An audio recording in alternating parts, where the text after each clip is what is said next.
শ্রীকৃষ্ণ কিভাবে রাধারানীর সম্মান বাঁচিয়েছিল। যখন রাধারানীর বিবাহ আয়ানের সঙ্গে হয়ে গিয়েছিল, তখন একদিন শ্রীকৃষ্ণ গুপ্ত রূপে রাধারানীর সঙ্গে দেখা করার জন্য রাধারানীর কক্ষে আসে।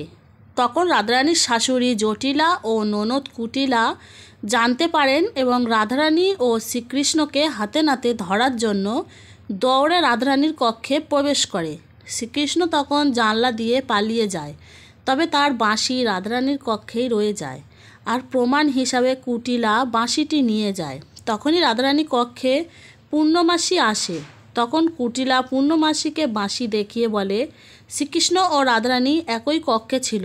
তখন পূর্ণমাসী হেসে বলে, আরও তুমি জানো না, কাল ব্রজে বাঁশির বৃষ্টি হয়েছে, সবারই ঘরে এই বাঁশি আছে। তখন কুটিলা দেখে তার কক্ষেও 3টি বাঁশি পড়ে আছে এবং জটিলা দেখে তার কক্ষেও 6টি বাঁশি পড়ে আছে।